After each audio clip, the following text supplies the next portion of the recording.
So our topic of discussion for today is reversible non-flow processes. This is a continuation from what we discussed last week.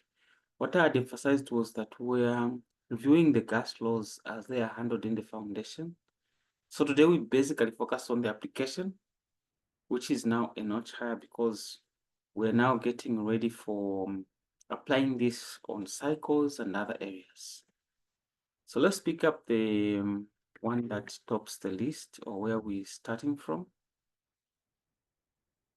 First, we have a constant volume process. This is the one we called an isochoric process, where we say that this is the kind of process that you carry out at a constant volume. And this is where the pressure law is applied. Now, with this in mind, we refer back to the non-flow energy equation. Sorry, let me just minimize this. Okay. So the non-flow energy equation, which is an application of, rather, another statement for the first law, is what we're saying here. And let me quickly pick a pointer. So this is our heat energy being equal to the change in internal energy plus the work done. This is the formula we had already reviewed in the previous lesson. So when we apply this, we dig further. In a constant volume process, one thing you realize is that the work done is zero because the volume remains constant, so there's no expansion that is taking place, neither is there contraction of the working fluid. So what you start with is what you end up with. That's why the work done is zero. Having that in mind means that this heat energy is equal to this change in internal energy, which is Q equals the change in U, or simply Q equals U2 minus U1. Now suppose that you've been given the mass flow rate. You may incorporate that and multiply it by this, meaning small letter u becomes capital letter U. But the basic expression remains like that. Because what you are seeing here when you write small letter u is a specific internal energy. But this capital U refers to the actual internal energy, not per kg, but the total energy as it is in that working substance. So what happens then? Since we're saying that the volume is not increasing, what happens? It's not expanding. So the statement here reminds us of what happens, that actually when you're adding heat, the heat that is being supplied is simply causing this change, increasing or basically increasing the internal energy. Now, we already said if you've been given the mass of the gas and the specific heat at constant volume, then the heat supplied is given by this expression where we're saying mass times the specific heat capacity at constant volume times the change in temperature. That is the expression for heat energy. Now, an extension to this is like this. So let me just emphasize. So meaning that if you're looking for this change in internal energy, you can still use this because the volume is constant. So the internal energy is going to change by how much? By this, because the heat supplied is being equal to that. So here, my emphasis is, this is the critical formula that you may be referring to. When you've been requested or when you're being asked to find the change in internal energy, you may use this one and combine them together smartly to find other parameters that could be missing. The other process is an isobaric. We said that an isobaric process is a kind of process that is carried out at constant pressure. pressure that is carried out when the pressure remains constant. The process carried out like that is an isobaric process. So then with this, we also have some analysis that is supposed to be done. So we're saying that with this one, if the pressure remains constant, then it's the volume that is going to be changing during the process. So following this expression, the work done therefore is going to be given by pressure multiplied by the change in volume. So this is why we have P delta V, and you have the initial volume and the final volume. So these are the limits within which it will be working. The expression that we traditionally know is that if you want the work done, it is supposed to be pressure multiplied by the change in volume. Where is it coming from? It's from this integration, because when you integrate this, it means the upper limit goes in there for the variable, because here it's like you're already having v power 0. So when you integrate this, this is what you find. And this is going to be an important expression for a constant pressure process. The work done is given by pressure multiplied by the change in volume, as we have written it there. Now, if you check back, we already have the expression for work done, or looking back at the non-flow energy equation, where we said heat is given by work added to the change in internal energy, which is U2 minus U1, or even the other way around. This can be the first to start, followed by work. But then, when you expand it further, we've already said that the work done in a constant pressure process is pressure multiplied by the change in volume. So where there is work, we are substituting by this expression we've just discovered here, which is pressure by V2 minus V1. The last expression here remains unchanged, so it's U2 take away U1. So pressure, V2 minus V1, plus U2 minus U1. Now, with all that in mind, we can then proceed. If this is the case, then we can open the brackets. P times V2 is P times PV2, P again times V1, giving us PV1. Now, if we were to rearrange this U2 next to PV2, the U1 also next to that. Already, this combination here gives you enthalpy 2. And this other one, because enthalpy is a sum of the internal energy and the product of volume and pressure. So PV, or specific volume and the pressure when you are dealing with a unit mass. So having that in mind, we can just isolate them to make sure that they stand out smartly. Here minus, then we put them in brackets. So the whole of this is representing H number 2. There, so we're saying because this represents H, then we can further simplify this equation like this. Here, this is H2, the whole of this. Then this other one is actually H1. So then that's how come you have that expression right there. Now, in case you've been provided with a mass, because what you are seeing up here is the specific enthalpy. But if you've been given the mass, then you multiply the mass by the specific enthalpy. You get the total enthalpy. The expression will remain the same, except this has to change to capital letter. So you have the heat being equal to the change in the actual enthalpy. So capital H2, take away H1. Then we remember that where we are coming from, we said for specific heat capacity at constant volume, which is Cp, when it has been provided and the mass has also been given, then it becomes M, which is the mass multiplied by the specific heat capacity at constant pressure multiplied by the change in temperature.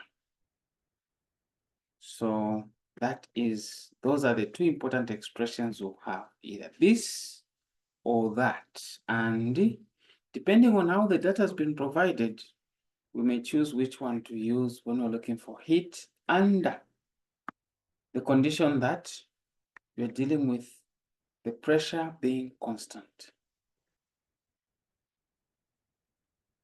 Let's go for another one. What about an isothermal process? What we said was an isothermal process, the process which is carried out at a constant temperature.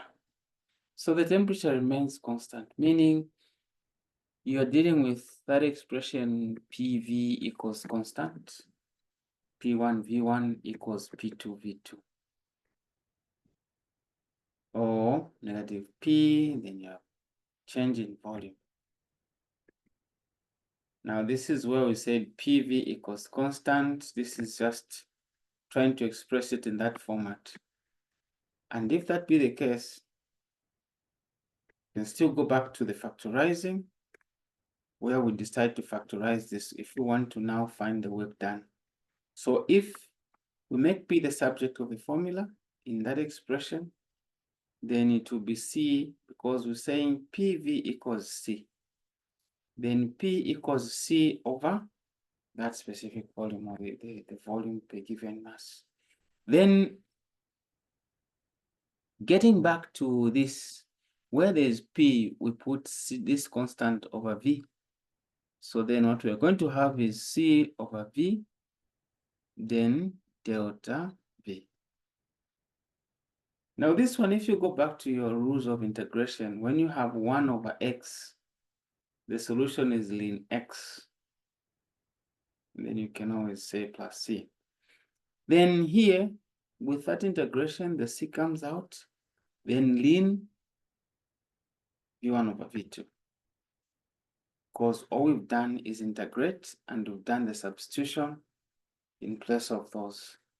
So we have now V2 over V1. And it's still carrying our negative there.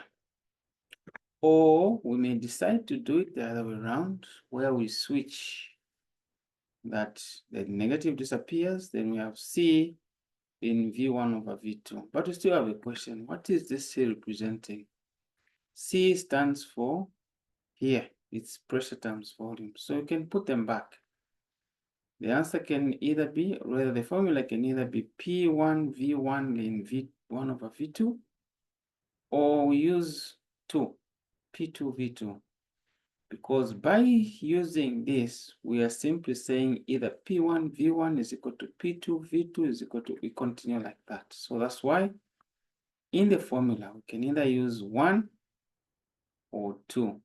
But inside the brackets, things remain the same.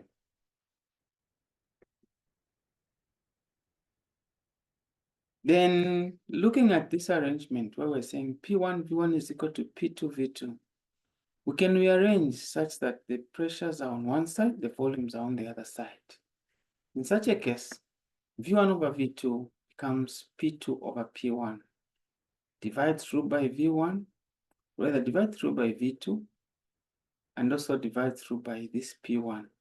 So this is what you end up with. V1 over V2 is equal to P2 over P1. Now with that, you can go back and edit this expression we had here. Here, instead of having V1 over V2, you can also express it in terms of pressure, meaning it will be P2 over P1, because they are opposites. So having established that, you can now write the expression. Work is P1 V1 ln P2 over P1.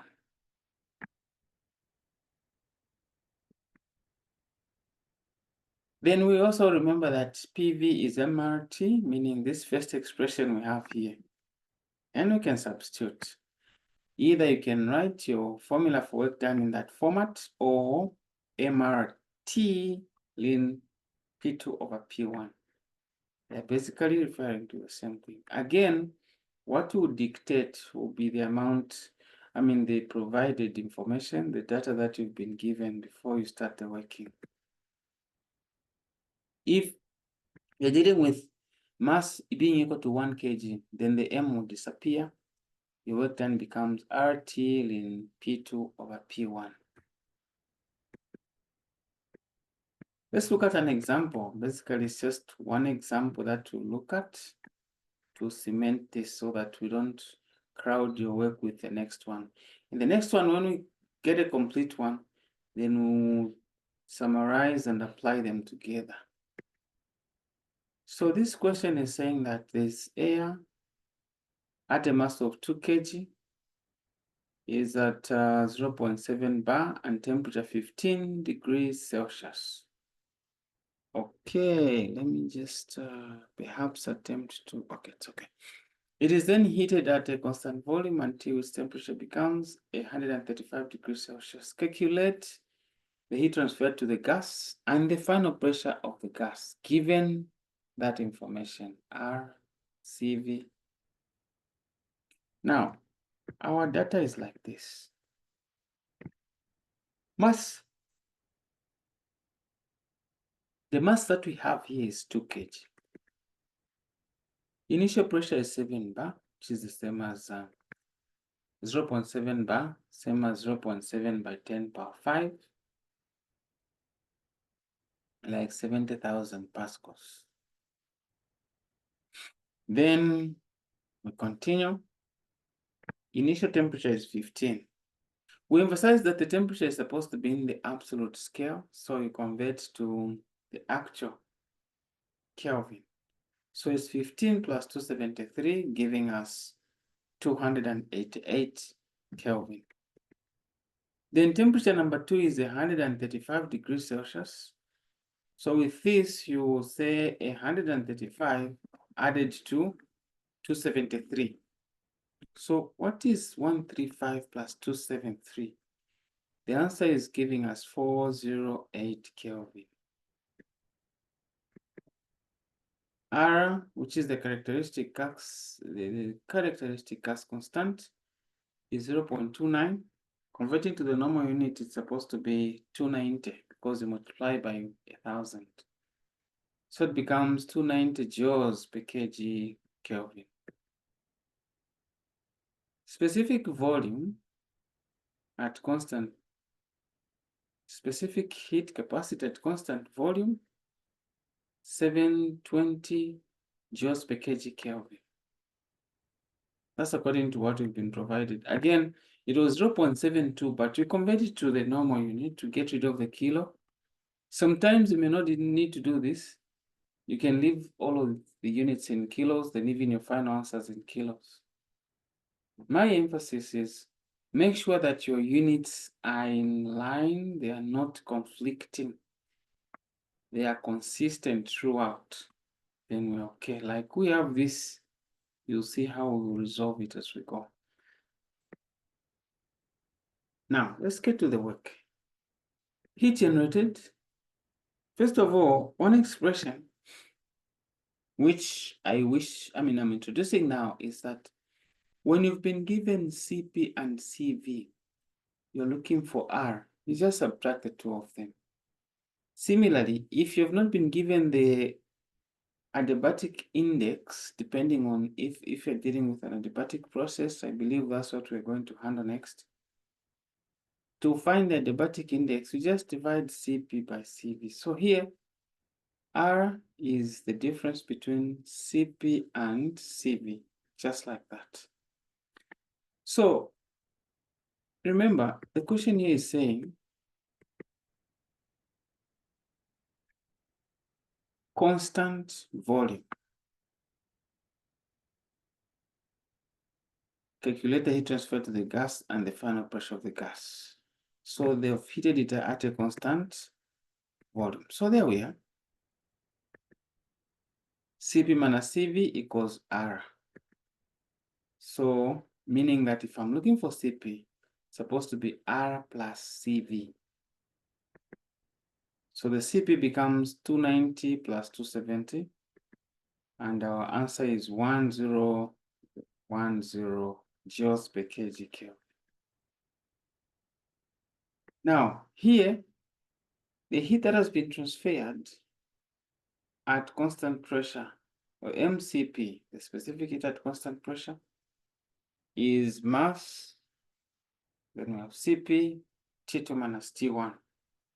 So we get the difference between those two, realizing that this one, for addition of heat, that's what we're supposed to bring up there. The temperatures here are quite interesting because even if you convert them to Kelvin, the difference will be the same. But I think to be consistent, we left them converted. So there you have it, meaning 135 minus 15. If you attempt to use capital letters there and you convert, the difference you get there will still be the same thing. So what do I have? The heat energy supplied is 242,400 joules, 242,400 joules, or 242.4 kilojoules. We've already taken care of the mass, so it's not per kilogram, but this is the total heat energy. Now, of course, this is just a repeat. Then we go back to the expression. Supposed to be P1 T1 is equal to P2 T2 for a process that is being carried out at a constant volume. Then we substitute, looking for pressure 2. Once we do that, we just cross multiply because P1 was 70,000, T1 was 288, T2 was 408. So we just do the cross multiplication and we get our P2, which is 99,166.67. So this part is basically trying to find the final pressure according to the way the question was phrased, and the heat as well as the pressure. So that is our pressure for this expression. Oh, the other side is the exercise. So this is the introductory part. Again, we'll end here and allow you first of all to understand this. Then we finish up the other part that handles an adiabatic process where we introduce the adiabatic index. Now let me pause this recording here.